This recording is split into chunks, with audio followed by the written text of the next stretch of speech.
আমরা।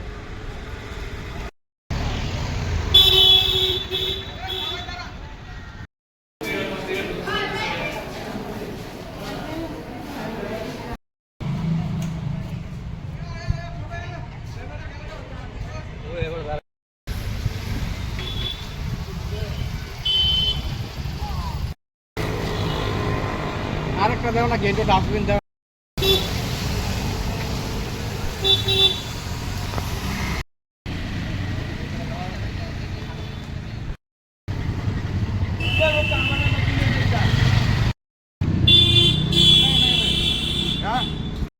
ঘটনা হয়েছে বিশালগড় হাসপাতালের ওপিডির গেট, ঠিক আছে? এটা আজকাল থেকে না, এটা হয়েছে 50 বছর আগের গেট।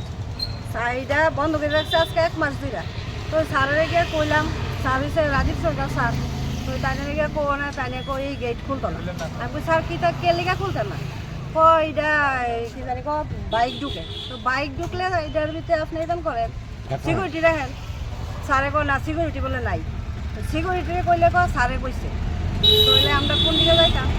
তাহলে আমরা তাহলে ওষুধের দোকান এখানে, তারপরে আপনার প্যাথোলজি সব বই এনেছি, কোনো পেশেন্টই আয় না, সব পেশেন্ট অন্য দিক দিয়ে যাইতেছে। স্যারে কোনো মতোই না মানতে চাইতেছে। তখন তাহলে মেইন উদ্দেশ্যটা কি? তাহলে কি বুঝলাম না যে স্যারের মেইন উদ্দেশ্যটা কি? এখন আপনারা কি চাইতেছেন? আমরা একটা কাজ করি, দোকান লাগাইয়া জায়গা, দোকান লাগাইয়া বন্ধ করে আমরা জায়গা। স্যারে আমরা কেমনে কি খাওয়া তুলে আমরা না খাই মরি। এখন আপনারা কি চাইতেছেন? আমরা চাইতেছি গেটটা খুলতো। এটা আজকাল গেট না দাদা, এটা আজকাল 50 বছর আগের গেট। ওপিডি, এটা ওপিডির গেট।